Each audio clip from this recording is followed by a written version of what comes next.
It gives me pleasure to be back here at this trailblazing company following my last visit in June 2018.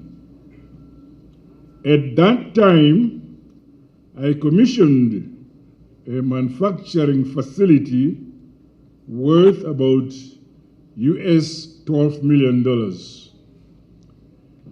8 years later, we are today gathered to witness another milestone of the commissioning of the Davipel Holdings agri-milling, stock feed and snack manufacturing plants. The journey of this company reflects entrepreneurial vision, resilience, steadfast determination, and indeed strong and unwavering patriotism. I wish to congratulate the founders, Mr. and Mrs. Norupiri, along with your team, for a job well done, Makorokoto.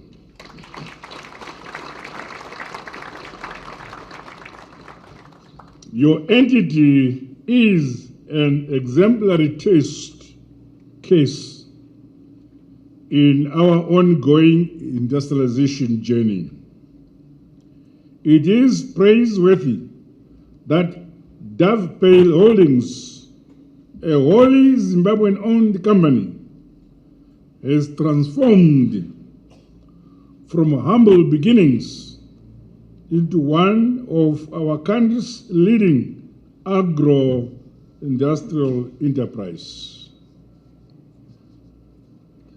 The fact that you continue to exhibit growth not only in manufacturing ingenuity, but also in employment levels, market share, and stakeholder impact demonstrates the soundness of your business model.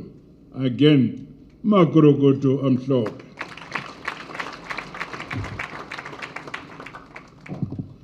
The current positive growth trajectory is testament to our development mantra, Nyika inovakwa, inotongwa, igona matirwa nei. Hallelujah.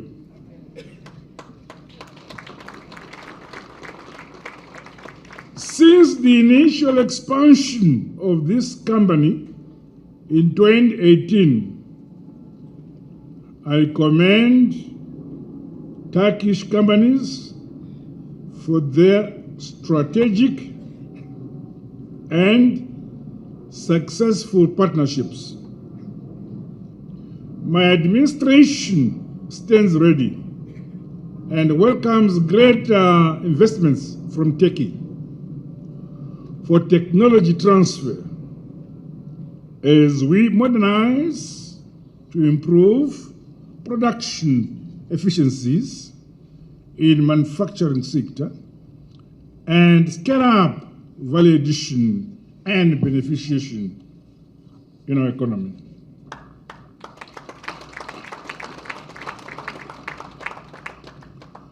Comrades and friends, my government remains firmly committed to building a diversified, competitive, and export-oriented economy, riding on the value addition and beneficiation of our God-given natural resources endowments.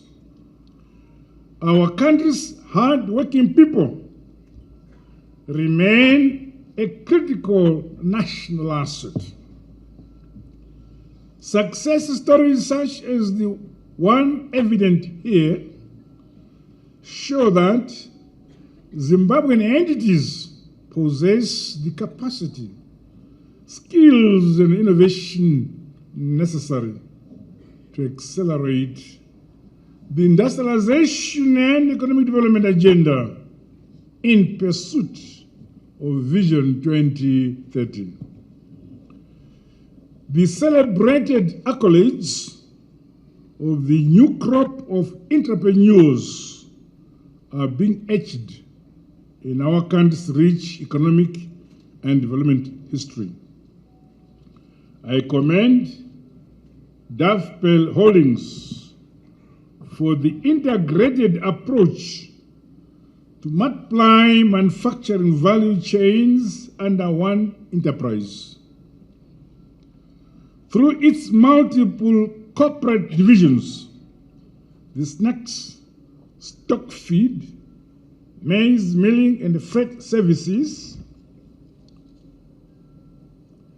the company is creating strategic synergies that improve productivity and help strengthen our national food security.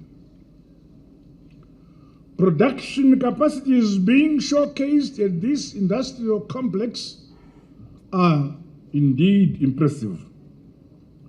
With regards to total metric tons of stock feeds produced per hour.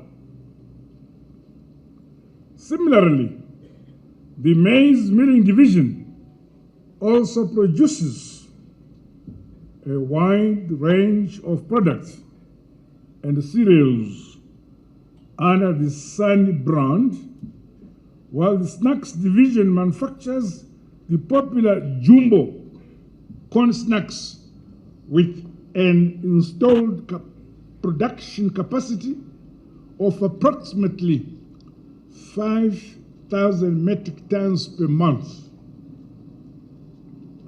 Such investments strengthen the resilience of domestic manufacturing.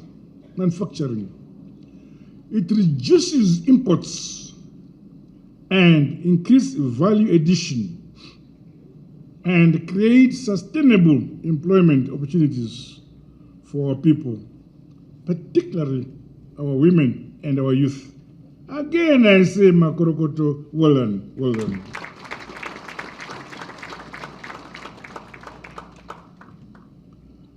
I challenge the company to speed up the envisioned establishment of stock feed distribution depots across the country.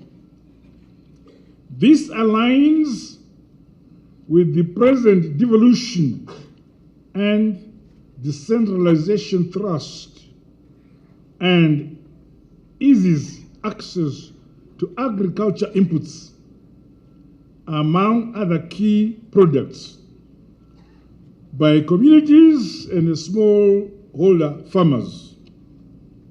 I therefore urge you to partner other emerging entrepreneurs and set up subsidiary manufacturing entities in our provinces and districts in line with the rural industrialization drive. My dear invited guests, ladies and gentlemen, comrades and friends, special economic zones are increasingly serving as fast lanes ecosystems for accelerated industrialization and economic growth. It is reassuring that Sunway City Special Economic Zone now houses more than 40 enterprises and is emerging as one of Zimbabwe's premier industrial hubs.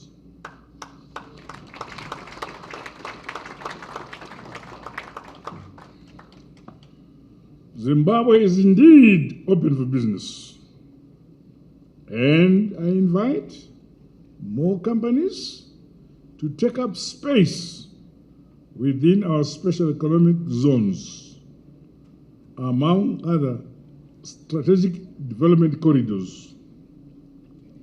The trade agreements and protocols should be equally leveraged to expand exports across the SADC region,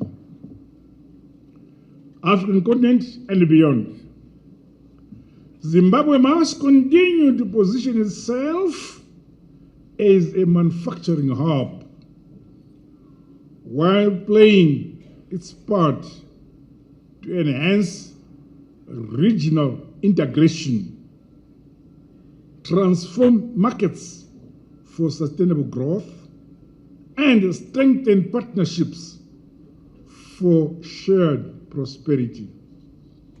Meanwhile, policy consistency remains an essential ingredient for sustaining industrial growth.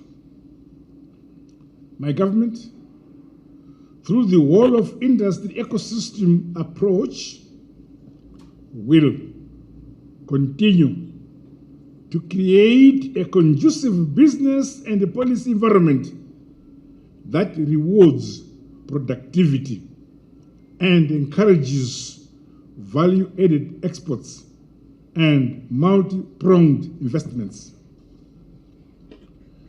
Ladies and gentlemen, comrades and friends, the transformation and growth of the manufacturing sector, industry and commerce call for a proactive approach to regulation and monitoring. It is most opportune that my administration will soon be unveiling 3 important national policy instruments which are mutually reinforcing to consolidate industrial and economic transformation. These are the Zimbabwe National Industrial Development Policy number 2, which will run from 2026 to 2030, the Consumer Protection Policy, again, 2026 to 2030, and the Local Content Strategy for the same period.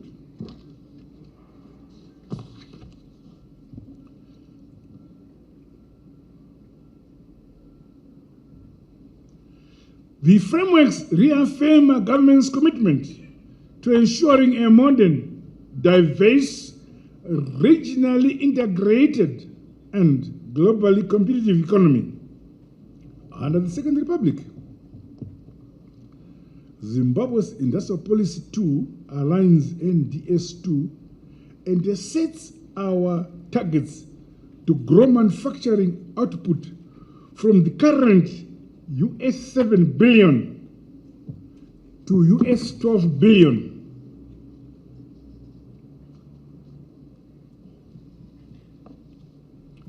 Through collaboration and unity of purpose, I am confident that manufacturing sector is able to realize annual growth of above at least 5%, increase exports to US 1 billion, and raise industrial capacity utilization to 75%.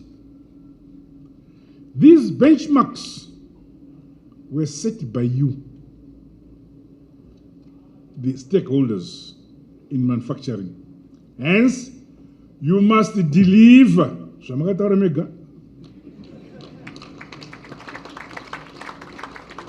More so, that the targets are not merely economic statistics, but signify expanded employment opportunities, stronger enterprises, higher incomes, and improved quality of livelihoods for our people. The Local Content Strategy 2026 to 2035 is poised to be a key pillar to support increased production, value addition, innovation, and export growth. It is my expectation that this strategy will strengthen local value chains in strategic sectors such as pharmaceuticals, fertilizers, iron and steel, textiles, leather, cement, packaging, automotive products, furniture, and other consumer goods.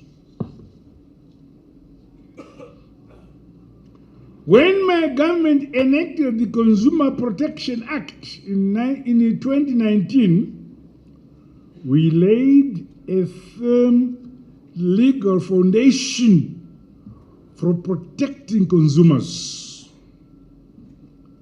Since then, the Consumer Protection Commission has been established, operationalized, and decentralized into provinces towards ensuring greater access to consumer protection services. The rollout of the Consumer Protection Policy 2026 to 2030 is timely and further complements our industrialization agenda by safeguarding consumer rights, promoting fair markets, and entrenching public confidence in locally produced goods and services. Under the Second Republic, our country's industrial transformation is no longer a vision confined in policy instruments, but now a reality, evident through the establishment and growth of entities such as Davipel Holdings, which you all now witness. Amazon. Together as government and the private sector, let us continue to expand synergies, innovate and consolidate partnerships for increased production and productivity that will benefit the economy and our people and our beloved motherland, Zimbabwe. And once again, congratulate the proprietors of this company for the good work we have witnessed here. And they call on more entrepreneurs to follow this commendable example. Atidima company and